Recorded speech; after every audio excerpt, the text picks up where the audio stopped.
consulte ces regards. Donc, en plus, j'avais préparé quelques diapositives il y a un petit quart d'heure pour l'occasion. Donc, c'est un truc que je l'ai préparé, mais j'ai rajouté quelques diapositives à la dernière minute et que je trouve pas. De toute façon, l'objectif de ce topo, c'est c'est-à-dire d'essayer qu'on discute quelle serait la contribution d'un pharmacien pour la prise en charge des escarres. Vous savez que les escarres sont devenus maintenant un problème de santé publique. C'est devenu un problème de santé publique par deux choses. La gravité des accidents de la voie publique, le vieillissement de la population et surtout les maladies dégénératives neurologiques, Alzheimer et Parkinson. Et la majorité des foyers marocains, malheureusement, ont des grands-parents qui ont des escarres.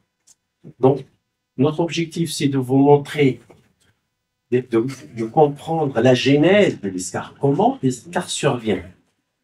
Si on comprend comment l'escarre survient, on peut comprendre comment on peut le prévenir. Parce que dans cette pathologie, il n'y a que la prévention. Donc, il y a la prévention et le conseil. Après la prévention, donc, il y a toute la prise en charge, parce qu'il y a deux types de prise en charge. L'escarre, c'est pas une plaie. L'escarre, c'est pas une plaie, c'est un ensemble de pathologies chez une personne. Et comme vous le savez, je pense que vous en parlez, il y a tout le côté nutritionnel, tout le côté psychique, tout un certain nombre de choses.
des facteurs de risque. Maintenant, on va essayer d'essayer de faire des scores. Il y a 4 ou 5 scores dont on va parler, mais le plus important, c'est le score de Braden. Et il y a toujours la même chose, c'est la perception sensorielle, l'humidité, l'activité, la mobilité, la nutrition et la friction, ces éléments. Ils sont notés de 1 à 4, c'est-à-dire quand il marche, quand il est rarement humide, quand il a la conscience non altérée, quand il est bien nourri, quand il n'a pas de problème de ces éléments. Donc, plus, moins le score est bas, c'est-à-dire entre 6 et 12, risque très élevé. Entre 13 et 14, risque moyen. Entre 15 et au-delà de 16, c'est des risques élevés, c'est-à-dire c'est des malades qui ne marchent pas, qui sont rarement, qui sont alités, qui sont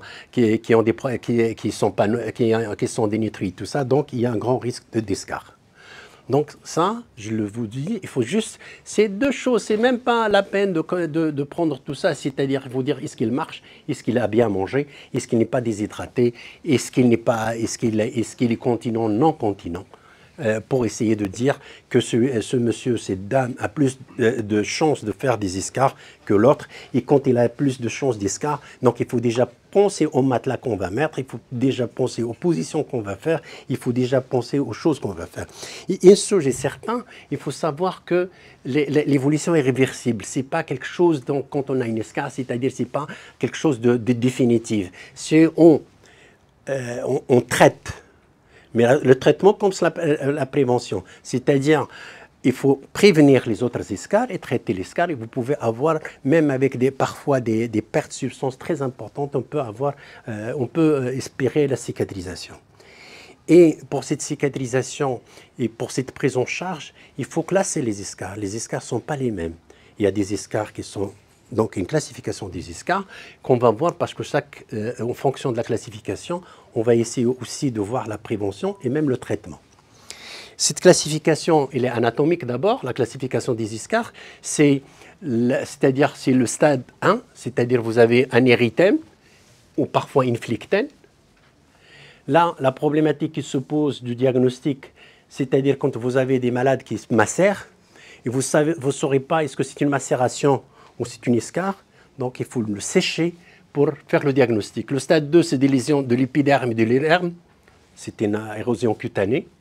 Le stade 3, c'est quand toute la peau est atteinte, mais l'os, les muscles, les tendons ne sont pas atteints. Et puis le stade 4, c'est quand toutes les couches cutanées sont atteintes, l'épiderme, le derme, la graisse, et puis vous avez atteinte de l'os, des tendons et des muscles. Est-ce que vous pouvez nous dire la différence entre les escarres et les plaies? L'escarre et plaies. Oui. D'accord. Les plaies, il y en a 2 types de plaies. Il y a les plaies aiguës et les plaies chroniques. Donc les plaies aiguës, c'est quand vous avez une plaie chirurgicale, une plaie, vous avez un traumatisme. C'est-à-dire, c'est une plaie qui survient sur un terrain le plus souvent en bonne santé. Les plaies chroniques, ils sont 4. Le pied diabétique, les ulcères de jambes, les escarres. Et puis vous avez d'autres plaies qui sont très particulières, c'est les plaies néoplasiques, c'est-à-dire vous avez des malades qui ont des néoplasmes et qui sont très avancés, vous avez des cratères de cancer, donc les plaies néoplasiques. Mais les plaies chroniques, c'est le pied diabétique, les ulcères de jambes, il y a d'autres ulcères qu'on ne voit pas beaucoup au Maroc, et les escarres. Et vous avez bien fait de poser cette question, parce qu'une plaie aiguë, qu'est-ce qu'on va faire? Elle va cicatriser. La plaie chronique, pourquoi elle est chronique? Parce qu'elle est sur un terrain. Non, cicatrisable. Non, chez un diabétique, Et puis, je vais vous dire une chose, retenez-la dès maintenant. Quel que soit ce qu'on peut développer dans les produits cicatrisants. Qu'est-ce qu'on peut non, maintenant on travaille avec des cellules souches, on travaille avec beaucoup de choses, donc on peut cicatriser une plaie chronique. Mais la plaie est un épiphénomène. Si le monsieur qui a l'escarre, il a cet escarre, on l'a traité, il l'a cicatrisé, mais les conditions sont toujours là. C'est-à-dire si on ne fait pas de prévention, si on ne fait pas... La deuxième des choses, c'est comme si le pied diabétique, si... Le diabète n'est pas équilibré. La troisième des choses est plus intéressante, c'est de toujours penser à la décharge. Vous savez que les pieds diabétiques, 30%, peuvent être traités uniquement par décharge. c'est-à-dire que la dame ou le monsieur n'appuie pas sur son pied, il va cicatriser. Mettez ce que vous voulez, s'il appuie sur son pied, il ne va jamais cicatriser. Mettez à cet escar ce que vous voulez comme traitement, et mettez le malade sur son escar, il ne va jamais cicatriser. Pourquoi? Parce qu'il est sous pression. Les conditions de la genèse, c'est-à-dire comme la maladie, le feu est toujours là et vous éteignez, vous ne pouvez pas. Il faut éliminer le feu, on traite la brûle. Les ulcères de jambes, aussi bien artériels que veineux, c'est-à-dire si vous avez une ulcère artérielle, vous mettez les médicaments, vous mettez ce que vous voulez. Si vous ne faites pas c'est-à-dire une revascularisation, ça ne va jamais se traiter. Si vous avez un ulcère veineux et si vous ne mettez pas de la pression, soit des bas antivariques ou des bandes élastiques, vous avez un cicatrice. J'espère que j'ai répondu à la question. Donc, retenez, il y a un stade 1, c'est-à-dire c'est l'épiderme, c'est rouge. Stade 2, c'est l'épiderme, il y a plus souvent une flictène. Stade 3, c'est que la peau qui est atteinte. Stade 4, il y a la peau et l'os, le muscle et le tendon. Il y a des classes qu'on ne peut pas classer. Quand vous voyez une nécrose comme ça, on ne sait pas ce qu'il y a à l'intérieur. Il est noir, on ne sait pas, ça arrive, donc c'est des escarres inclassables. Et puis, donc, une fois que la détection est faite, on va trouver soit c'est un stade 4, soit c'est un stade 2. Il y a ce qu'on voit chez nous, mais il y a encore d'autres photos que j'ai mises aujourd'hui, on ne va pas les trouver. C'est parfois, on a des escarres comme ça qui arrivent chez nous, avec toute la tête fémorale qui est à l'extérieur. Et puis, quand je vois ça, je me dis, il n'y a pas une grande différence entre plaie et escarre. Non, mais c'est ça, j'ai du mal à... Ça dépend étymologiquement. Plaie, c'est une plaie, c'est ouvert. Une plaie, c'est... il y a deux berges. Il y a deux berges. Il y a une discontinuité. Une plaie, c'est une discontinuité des tissus. La discontinuité peut être là, mais elle peut être aussi comme ça. Et puis, donc, il y a 3 types d'escarres. Il y a 3 types d'escarres. Il y a l'escarre accidentel. Il y a l'escarre maladie. Il y a l'escarre de pathologie. L'escarre accidentel, c'est un garçon de 32 ans qui a un accident, on lui a mis un plâtre, il a une escarre sur le talon, et on a enlevé le plâtre, tout est bon, et c'est un accident. Ou bien c'est un malade qui a eu un coma, je ne sais pas, post-traumatique, ce n'est pas un problème neurologique. Il a séjourné en réanimation, il a fait un escarre sacré, il s'est réveillé de son coma, il commence à marcher. C'est accidentel. Et puis les escarres chroniques, c'est surtout les escarres des neurologiques, des malades qui ont des lésions neurologiques définitives avec atteinte de la moelle, c'est-à-dire des paraplégiques, des AVC, des hémiplégiques. Et puis, c'est-à-dire des escarres avec des facteurs de risque multiples, les diabétiques, les vasculaires, les atteintes vasculaires et tout ça. Donc, voilà. Les escarres, donc, on peut les classer anatomiquement, en stade 1, 2, 3 et 4, par étiologie, est-ce que c'est quelque chose d'accidentel, quelque chose de paraplégique ou quelque chose c'est-à-dire avec des risques multifocaux, et on aura des escarres accidentels, des escarres neurologiques et des escarres plurifactorielles. Il y a aussi, c'est les plaies, donc on va revenir sur ça, ça c'était, moi je pense qu'il y a eu un truc, c'est-à-dire il y a ce qu'on appelle, on va y arriver, je pense qu'il y a un changement de diapo, la classification, c'est-à-dire la classification avec les couleurs. Coloriage. C'est-à-dire c'est des trucs que les infirmiers, même les laboratoires qui passent vous voir, les laboratoires qui passent vous voir, parfois pour les gens qui font des pansements, ils vont mettre une échelle coloriale. Ça veut dire le noir, ça veut dire c'est de la nécrose, le jaune c'est de la fibrine, le rose ou là le rouge c'est le bourgeonnement, et puis le petit rose c'est l'épithélialisation. Donc déjà on va vous montrer des photos tout à l'heure. Parce que normalement, ce qui se passe chez vous, c'est que le patient qui a des escarres, il ne se déplace pas. C'est la famille qui prend une photo, il vous ramène la photo et il vous dit, s'il vous plaît, dites-moi ce que je veux faire. J'ai pris un exemple dans ce sens uniquement pour vous et on va en parler tout à l'heure. Et puis, il y a une autre façon de faire, c'est-à-dire on a classé l'escarre et on va essayer de l'évaluer. C'est-à-dire, on va mesurer la perte de substance par 16 cm pour savoir combien. Et puis, on va essayer de mettre, ou bien on met un calque, on met une seringue et on calcule la profondeur, on peut injecter même du sérum pour voir le volume. C'est-à-dire, c'est un cratère pour essayer de mesurer aussi bien en profondeur, en largeur, en horizontale. Ça va plus se faire parce que tout le monde a développé maintenant des applications que vous pouvez même avoir au niveau de vos smartphones. C'est-à-dire il y a des applications sur tous les laboratoires qui travaillent là-dessus. Moi, je travaille avec d'autres sur une autre application. Cette application, soit vous avez votre smartphone, il y a là où s'est développée la télémédecine, surtout en France et au Canada, c'est dans la gestion des plaies et cicatrisations. Oui. Parce que les infirmières peuvent aller donc à domicile, ou bien la famille peut aller à domicile. Il y a maintenant des applications, on peut essayer de doser les protéases sur la plaie, uniquement sur la photo. Parce que les protéases, c'est quelque chose qui empêche la cicatrisation. On peut essayer de voir s'il y a une infection, s'il y a tout ça, on peut le voir, on peut le deviner. Donc ça oublie-le. Parce que dans même pas, mais maintenant, aujourd'hui, il y a des applications qui peuvent vous donner en 3D l'image de l'escar. Et puis, ça vous permettrait, quand la parente ou le patient ou la famille du patient vous amène la photo, vous faites une prescription. Vous allez voir dans 10 jours, est-ce qu'il y a une amélioration? Est-ce qu'il y a plus de noir parce que la nécrose n'est toujours là? Est-ce qu'il y a plus de... Est-ce que il y a beaucoup d'exsudat? Est-ce qu'il y a moins d'exsudat? Est-ce que ça devient bourgeonnant? Est-ce que ça épithélialise? Voilà l'exemple. Donc, photo reçue sur votre smartphone hier soir avec la question suivante. Quel pansement? Où peux-tu le voir en consultation? C'est-à-dire, voilà, il y a ce cratère, il y a cette fibrine, il y a ce bourgeonnement. Normalement, on ne va pas se contenter de ça, il faut demander ces choses.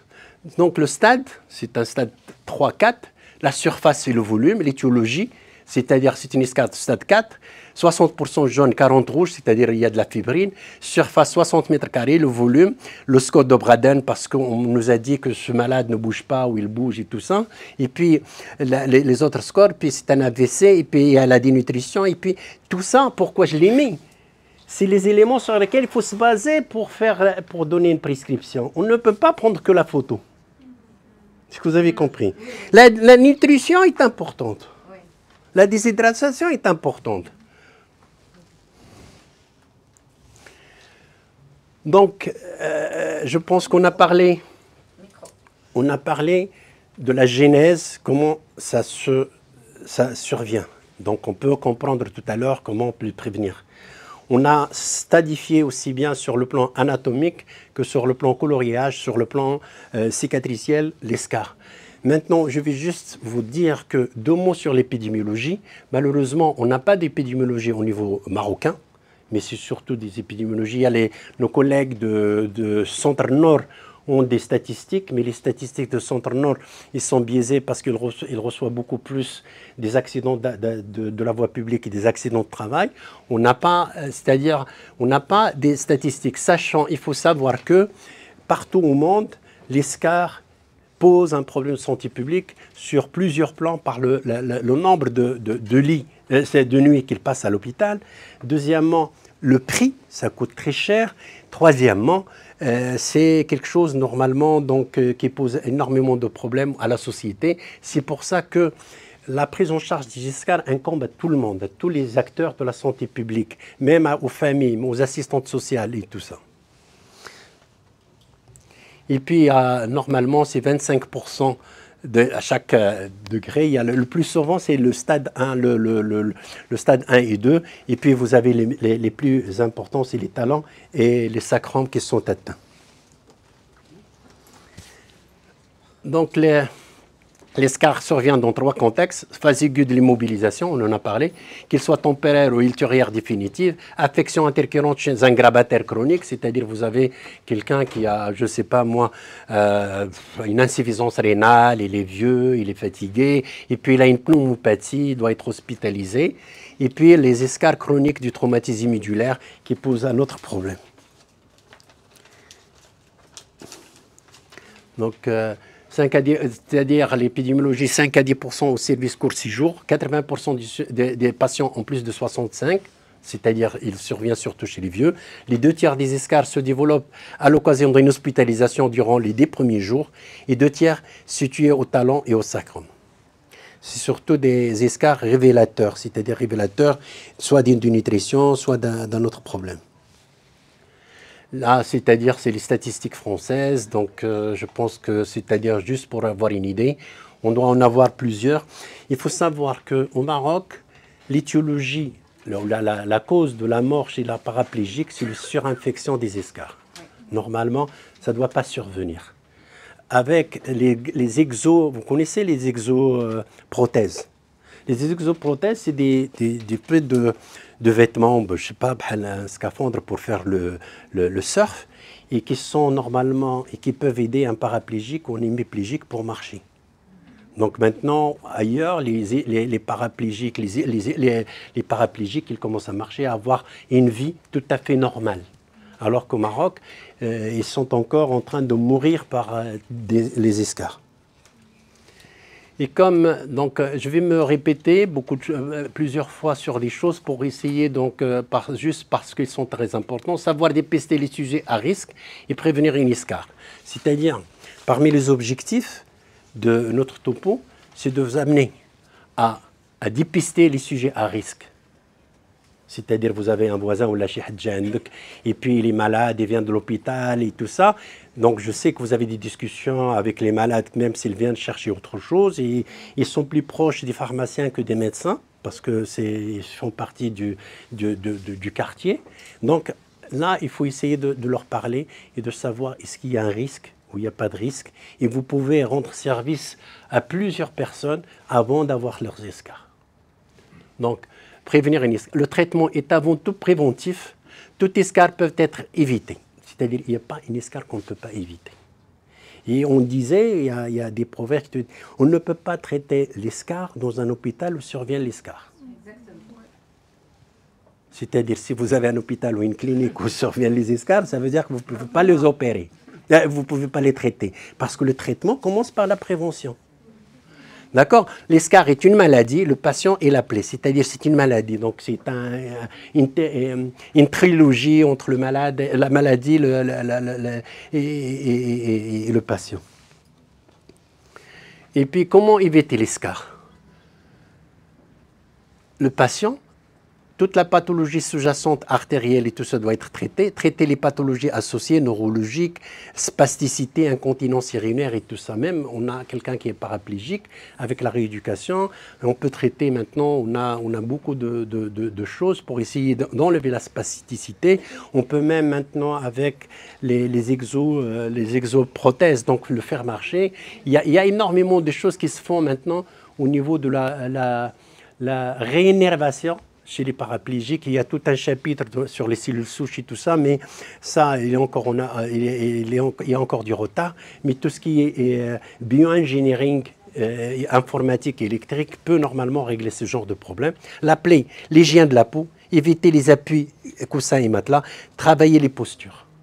On ne peut pas garder quelqu'un qui ne bouge pas dans la même posture plus de 2 heures.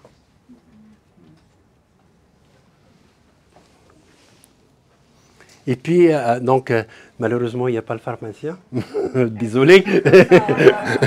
Mais tout le monde, normalement, là, tout le monde, normalement, doit participer à cette triade. Ouais, désolé, là, mea culpa. Les règles de prévention. La mise en place, comment... Donc, la mise en place commence dès l'identification du facteur du risque.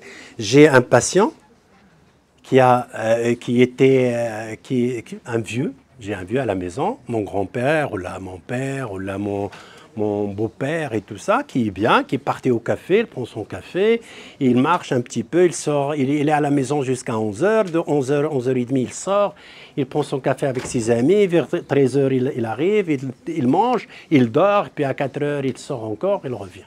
Il a une pneumopathie, il est hospitalisé et il est fatigué. C'est là qu'il faut commencer à faire de la prévention, c'est-à-dire parce que ce malade, il est très fragile, et puis il est fragilisé par sa maladie, donc il faut faire la prévention avant l'apparition des escarres. Et puis il y a l'escarre des patients déjà porteurs d'escarres. Ce n'est pas parce qu'ils portent une escarre qu'on ne va pas prévenir le reste. Concernant l'ensemble des professionnels de la santé, en contact avec le patient ainsi que l'entourage, c'est-à-dire c'est quelque chose de tout le monde, c'est un problème de la santé publique. Et il y a une autre parce que il y a quelqu'un qui a fait plein d'adages sur les escarres, parce qu'il y a parfois des familles, ils tournent les malades, ils changent de position, mais au lieu de la changer toutes les 2 heures, ils la changent toutes les 6 heures. Alors, il y a un professeur de France qui disait « Laissez-les pourrir sur un escar et ne pas lui mettre plusieurs escars. » Est-ce que vous avez compris? Si on peut faire des changements de position toutes les 2 heures, c'est bien, mais parfois, il faut faire attention. Donc, et une fois qu'on a décelé les facteurs de risque, il faut commencer la prévention. Les règles de prévention. Identifier les facteurs de risque pour l'évaluation du risque. Jugement clinique, échelle d'évaluation, les échelles qu'on a vues tout à l'heure. Le Norton, c'est simple. Les échelles, c'est toujours les conditions physiques, les conditions mentales, l'activité, la mobilité, l'incontinence. Quand il est incontinent, quand il est immobile, qu'il n'a plus d'activité, quand il est Alzheimer, il a des conditions mentales désastreuses, quand les conditions physiques, c'est-à-dire le vieux est dénutri, c'est-à-dire c'est un malade à risque. C'est toujours la même chose. Ici, on rajoute juste le BMI, la masse corporelle par rapport à la taille, les aspects visuels de la peau, le sexe, l'âge, l'incontinence, donc l'appétit, tout ça, c'est toujours les mêmes choses. Et il faut normalement donc déceler ces facteurs de risque. Je ne vais pas y attarder. Le Braden, on l'a vu, donc on l'a déjà vu. Les règles de prévention, je pense qu'il y a la surveillance en fonction du niveau de risque, c'est-à-dire j'ai un malade à haut risque, j'ai un malade à risque modéré, j'ai un malade à risque élevé. C'est de ces risques doit dépendre le nursing, c'est-à-dire vous allez conseiller un matelas, un malade, c'est en fonction du risque. C'est-à-dire quand il a un risque élevé, c'est un autre matelas. Donc la surveillance, le risque modéré, prévention standard, les risques prévention renforcés. Il faut y avoir une fiche nominative avec l'évolution des consignes et tout ça, mais on n'est pas là. Rédiger la prévention, c'est-à-dire la prévention, c'est-à-dire on la rédige. Normalement, le médecin traitant ou l'infirmière, contrer les facteurs extrinsèques, la pression, le cisaillement et la friction, éviter les appuis prolongés, mobilisation, mise en fauteuil, verticalisation et reprise précoce de la marche, changement de position toutes les 3 heures, voire toutes les 2 heures au fauteuil. Donc, c'est les règles qui sont connues partout, c'est-à-dire il faut essayer de faire mobiliser ce patient pour ne pas laisser la pression s'exercer sur ses capillaires et faire une ischémie. Donc, on a parlé des facteurs intrinsèques, extrinsèques, la pression, donc l'installation correcte au fauteuil, pas de position semi-assise. Au lit, c'est un décubitus latéral à 30 degrés. Utiliser l'oreille, les traversins pour le positionnement. Sur une chaise, règle de 99, je vais vous montrer les règles. Voilà. Ça, c'est la position de la chaise avec 99. La position du fauteuil, on fait comme ça pour éviter les cisaillements. Parce que s'il est comme ça, il va cisailler. Et puis au lit, pour ne pas avoir d'appui sur le sacrum et tout ça, on le met à 30 degrés. Il est sur son thorax. Et puis on met des coussins pour le positionnement. Donc, contrôler les facteurs extrinsèques, donc la pression, utiliser un support adapté.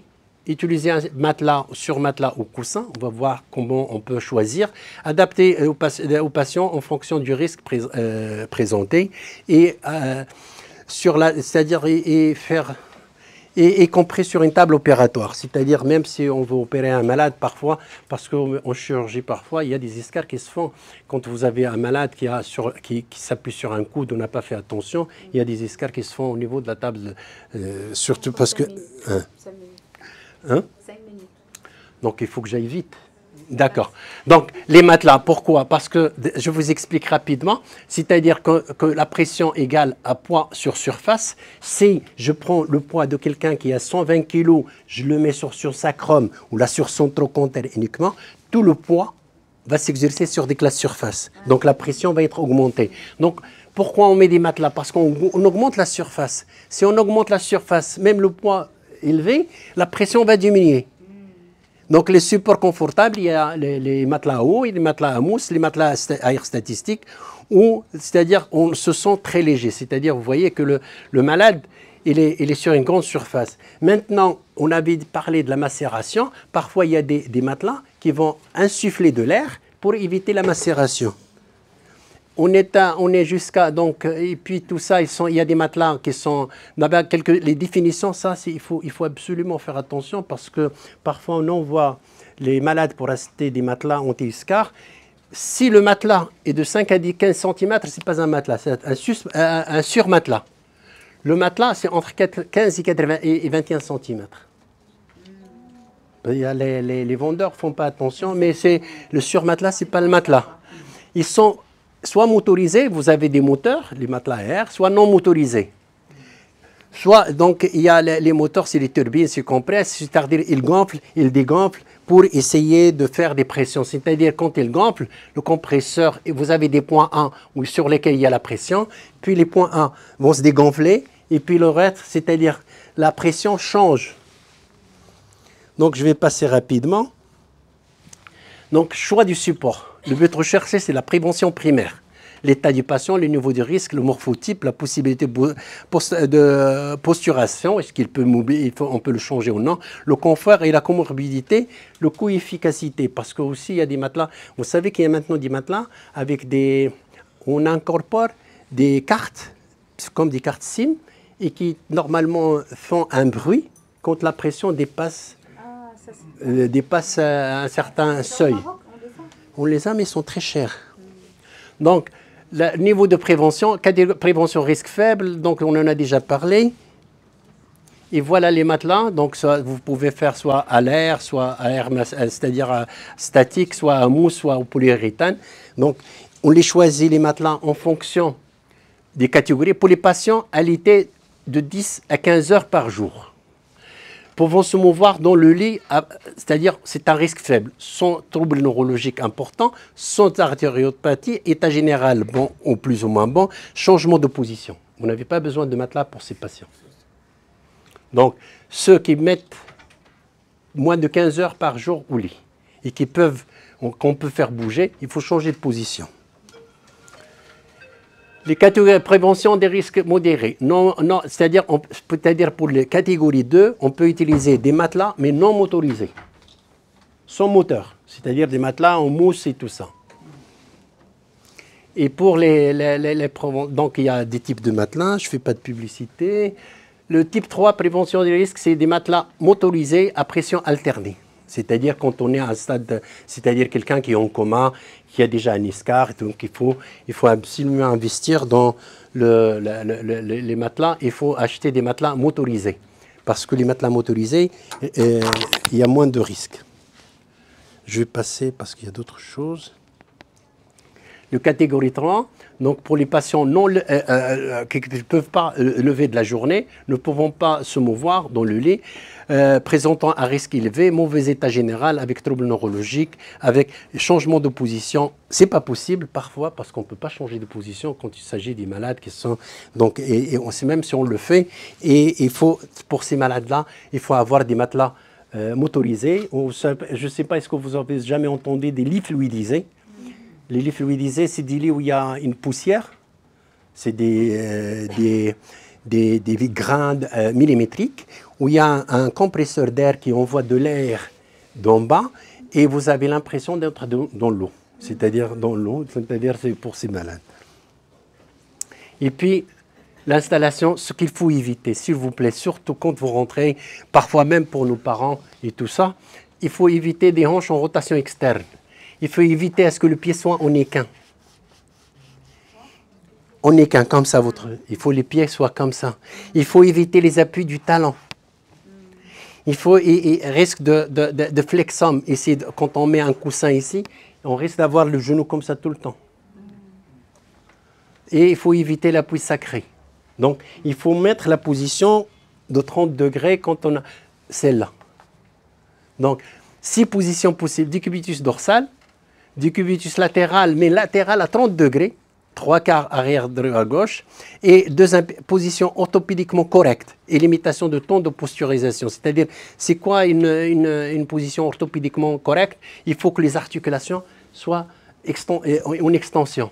et puis ou bien une légère flexion pour qu'il soit mobilisé. Il ne faut pas fixer les articulations dans une position pendant longtemps.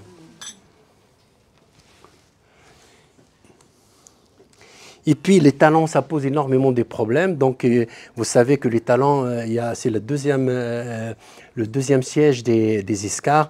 Donc il faut s'acheter des talonnières, ça se vend, vous connaissez. Et voilà, énormément, il y a tellement de talonnières. Sinon, on peut mettre juste une éponge avec un pansement. 2 éponges avec un pansement pour éviter l'appui. Voilà, l'installation au fauteuil avec un coussin, 90 degrés, 90 degrés. Et il faut éviter ces positions. Et il faut éviter les positions avec le glissement. Il faut avoir 90 degrés, 90 degrés. Ça entraîne le cisaillement. Les coussins, donc il y en a plein. Et puis surtout ce qui est le nursing. C'est-à-dire, qu'est-ce que vous en pensez des massages pour éviter les escarres? Ça augmente la circulation. Surtout un côté relationnel. Mais une fois qu'il y a l'escarre, il est contre-indiqué. Oui, bien sûr. Mais ça, c'est pour le préventif. Ouais, c'est contre-indiqué. Donc, flirtage et pas d'érythème. Topiques locaux, vous pouvez utiliser ce que vous voulez. Petite précaution, pas de corps étranger, soins d'hygiène, lutter contre la macération. C'est-à-dire qu'il ne faut pas laisser, quand vous faites un petit massage avec de l'huile, vous terminez, il faut y assécher. Oui. Il faut assécher, lutter, changer de fréquemment, tout ça, les topiques avec il faut éviter les topiques macérants. Ce qui est très important aussi, c'est la nutrition. La nutrition est très importante. On a des statistiques, je pense, qui sont sur le topo, parce que j'ai changé quelques diapositives, c'est-à-dire on a les malades qui sont bien nourris, cicatrisent plus rapidement que les protéines et tout ça. Donc préconisé pour un sujet alité, 30 à 35 kilocalories par kilo par jour, avec 1,2 à 4 grammes par kilocalorie par jour. Il y a un volume, donc avec surtout, il faut la microalimentation, il faut le zinc, il faut de la vitamine D, il faut les antioxydants, il faut les anti-chélations et tout ça. Donc il faut essayer surtout des protéines, il faut les faire manger. Maintenant, il y a des problèmes pour la voix. D'abord, est-ce que c'est toujours oral? Parce qu'il y a parfois des malades qui ne peuvent pas avaler ce qu'on leur donne. Est-ce que par sonde gastrique ou bien par c'est-à-dire gastrostomie? Donc ça pose... C'est-à-dire chaque fois qu'on a la possibilité de nourrir ces patients par leur bouche, il faut les nourrir par leur bouche. Et en plus, il faut leur donner ce qu'ils aiment manger.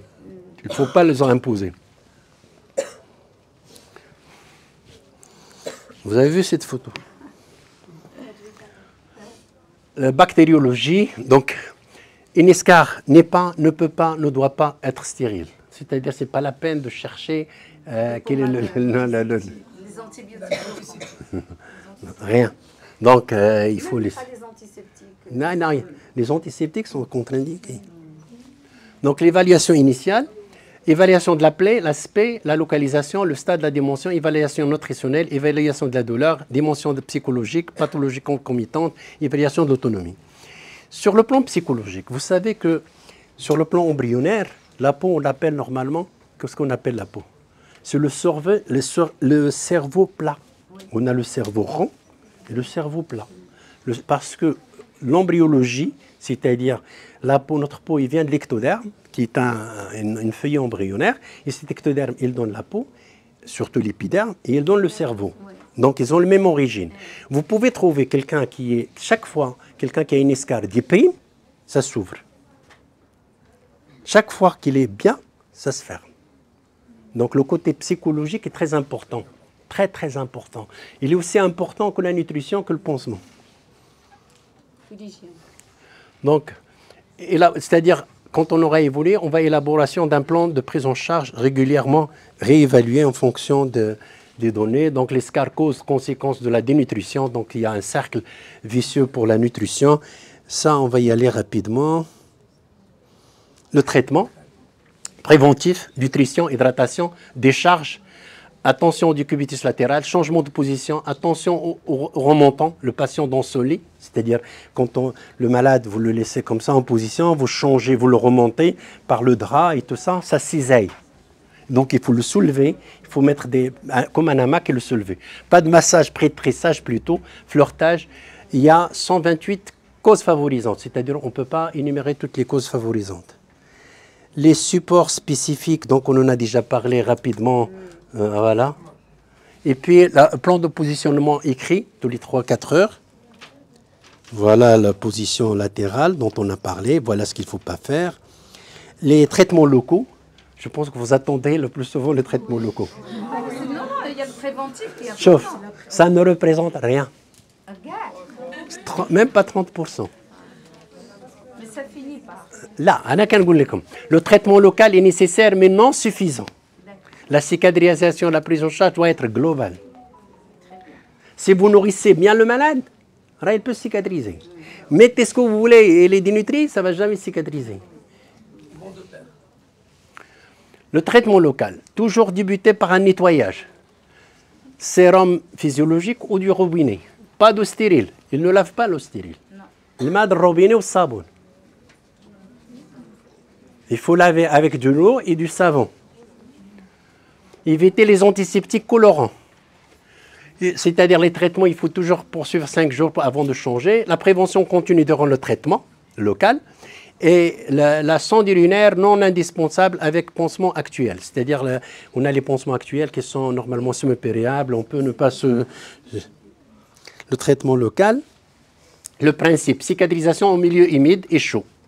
Parce que vous savez qu'on devait cicatriser, certains, je ne sais pas, les plus vieux d'entre vous, quand on avait un brûlé, on le mettait sur le toit de la clinique. Oui, parce qu'il y avait 2 façons de cicatriser. Il y a la cicatrisation sèche, il y a même, je ne sais pas, pour la pédiatrie, il y avait c'est comme une sorte d'ampoule infrarouge qu'on mettait sur les lits des malades brûlés ou qui ont des escarres pour assécher la croûte. Pour assécher la croûte. Et c'est le pansement sec. Et puis les pansements humides. L'humidité, c'est-à-dire on a trouvé, c'est-à-dire la cicatrisation, c'est quoi? C'est qu'il y a un certain nombre de cellules qui viennent se renouveler, se multiplier. Et pour se multiplier, il faut s'approcher d'un milieu de culture. Le milieu de culture ne peut pas être sec. Il faut être humide et un peu chaud. Donc c'est pour ça, les pansements occlusifs cicatrisent à 95%, à l'air libre, cicatrisation à 40%, courant d'air chaud sec cicatrise à 18%. Ça, c'est déjà publié par Nature en 61. C'est-à-dire, pour vous dire, le traitement local, les familles du pansement, ça vous le connaissez. Moi, les hydrofibres et tout ça, moi je ne vais pas rentrer, c'est-à-dire si vous pouvez le trouver, il y a aussi, on va arriver au reste, les pansements actifs, au charbon et tout ça. Et puis les critères de choix.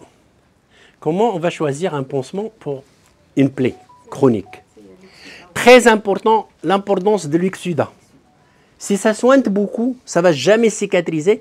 Et ce n'est pas que ça ne va pas cicatriser, ça va brûler la peau périlésionnelle.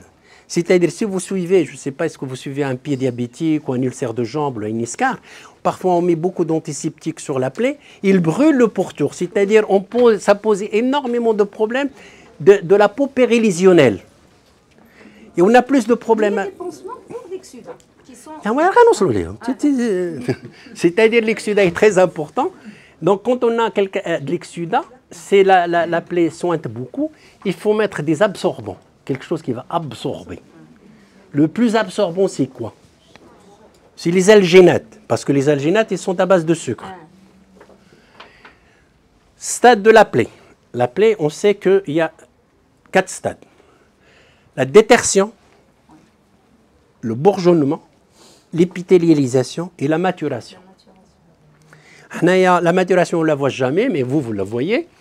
La détertion, c'est-à-dire quand il y a de la nécrose, il faut enlever la nécrose. Le bourgeonnement, c'est la cicatrisation du derme, quand ça devient rouge et ça remonte.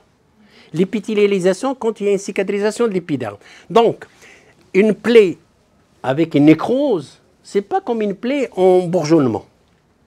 Quand il s'agit d'une nécrose, soit on va faire une nécrosectomie chirurgicale ou médicale ou enzymatique, il y a des pommades à base d'enzymes, les ilases, il y a des pommades mais on ne se vend pas au Maroc, ou bien On peut mettre des détergents chimiques.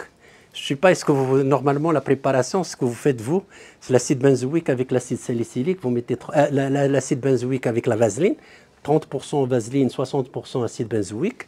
Vous la mettez sur la plaie, ça se déterge. Donc, c'est la détergent chimique. Et puis, il y a la détergent par les hydrogels. Les familles des pansements hydrogels permettent la détergent. L'odeur. C'est-à-dire, parfois, vous avez des escarres malodorants. Et surtout, ça pose des problèmes sociaux. Quand vous avez une famille avec une chambre sur 2 chambres et vous avez une escarre, ou surtout les plaies néoplasiques, chez des femmes qui sont au stade très avancé des cancers du sein, ça sent mauvais. Et là, c'est les pansements à base du charbon. À base du charbon. Et puis, les saignements. Quand ça saigne, c'est-à-dire c'est comme s'il y a beaucoup d'oxydats, c'est les alginates. Les plaies infectées. On met aussi l'oxygéné Pour quand il y a des saignements. Non? Non, quand il y a du saignement, l'oxygéné, je ne sais pas. L'oxygéné, on nettoie avec. Et ça. Mais c'est surtout les alginates. Les plaies infectées posent problème. Maintenant, c'est le seul ion qui est normalement bactériostatique, bactéricide, c'est l'ion argent. C'est l'argent.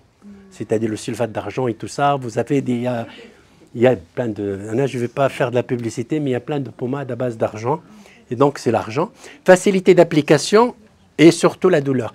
Il y a maintenant des pansements parce que quand vous faites un pansement, et je n'ai pas montré des photos, de la prochaine fois, on va faire un truc sur le pansement et j'aurais aimé à ce qu'on fasse ça sur le pansement parce que c'est plus important. Pourquoi? Vous ne mettez pas... J'ai passé la famille des pansements, c'est-à-dire les pansements, il y a le premier pansement, c'est le pansement primaire. C'est quoi le pansement primaire? C'est ce qu'on pose sur la plaie le premier. Et puis il y a le pansement secondaire, c'est ce qu'on pose sur le deuxième pansement. Et puis il y a le bandage. Ce pansement primaire, on peut le mettre, on peut mettre une pommade, on peut mettre ce que vous voulez comme pommade, mais ce pansement primaire doit avoir une seule propriété, la plus importante, et elle ne doit pas coller à la plaie.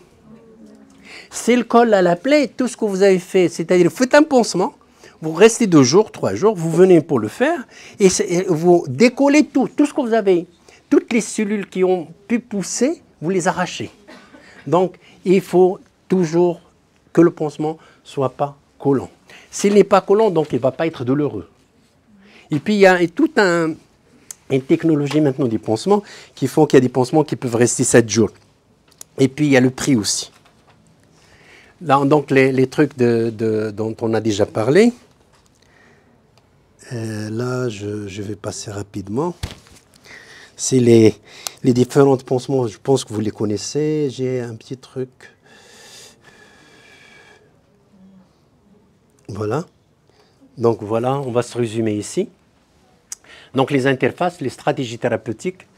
Donc quand il y a de la nécrose, c'est les hydrogels. Quand il y a du sointement et de l'exsudation d'acide d'hydrogène ou l'hydrofibre, les hydrocolloïdes, les interfaces et pansements vaselinés, ça j'ai parlé des pansements. Maintenant, on va parler d'autre chose, c'est-à-dire des pommades. Est-ce qu'il y a... Vous connaissez une pommade cicatrisante? Oui, il y en a beaucoup.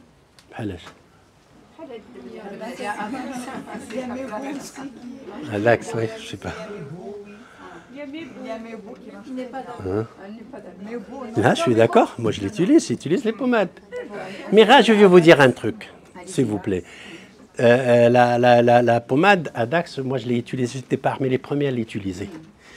Donc,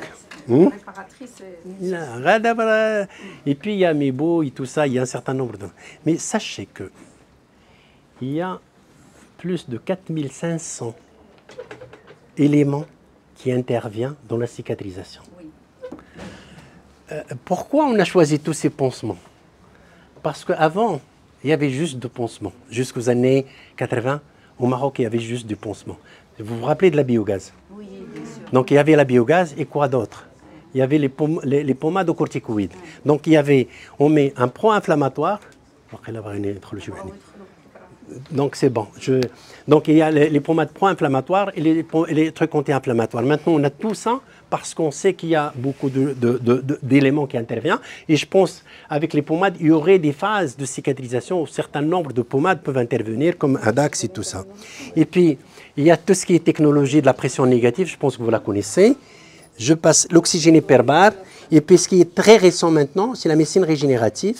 Et vous avez parfois des escarres qu'on peut traiter soit par des cellules souches, soit par des PRP, PRF et tout ça. Donc, un jour, on en parlera. Et puis, donc, si un pansement adapté, mais aussi un traitement de l'affection causale, un support adapté, une mobilisation, une nutrition, un équilibre hydroélectrique. C'est-à-dire, pour prendre en charge une escarre, il faut un pansement adapté, certes, mais il faut un traitement de l'affection causale. Il faut un support adapté, il faut une mobilisation, il faut une nutrition, il faut un équilibre hydroélectrolytique. Et je vous remercie. Merci beaucoup, Désolé. professeur. Donc maintenant, vous connaissez tout sur les escarres. Quelle est la définition? Il y a quelqu'un qui pourra nous dire la définition de l'escarre avec tout ce qu'on a vu? Non? C'est une pression exercée sur les capillaires qui cause des ischémies. Voilà, ben voilà. Au moins alors. Petite question. Allez-y. Professeur, avec votre permission, quelle est l'importance que revêtent les facteurs de croissance dans la cicatrisation? Parce que moi, maintenant, je me suis... C'est une question pertinente. Mais ce n'est pas pertinente. Il y a toute une industrie cubaine. Maintenant, on va parler de la médecine régénérative pour qu'on puisse rapidement, 2 minutes, pour parler, il a 2 minutes. Donc la médecine régénérative est apparue il y a quelques années maintenant qu'on la met. Donc la médecine régénérative, il y a le PRP, le PRF. Dans le PRP, il y a des facteurs de croissance. Les Cubains sont les premiers à extraire des facteurs. Oui, ça marche très bien. Parfaitement. Parfaitement. Les facteurs de croissance. Les facteurs, non. Mais j'ai traité le père, j'ai traité son père. Je suis témoin. J'ai des photos ici. PRP du professeur qui a été fait dans les normes de l'art. Ça marche pour beaucoup de choses. Non. Donc c'est bon. De toute façon, plaie et cicatrisation, si vous voulez, on peut en parler la prochaine fois. Médecine régénérative et plaie et cicatrisation, ça va être très intéressant. Et surtout maintenant, ce qui se passe maintenant sur lequel on travaille avec la médecine régénérative, c'est la médecine anti-âge. Est-ce qu'on peut changer? Est-ce qu'on peut passer de 67 ans à 65 ans, à 64 ans, à 60 ans? Oui, c'est ce qui est important. Ça fait. Je l'ai parlé, on en a parlé. La prochaine fois, on va en parler. Je vous remercie parce que là, il y a d'autres présentations qui vont venir à cette salle. Désolé.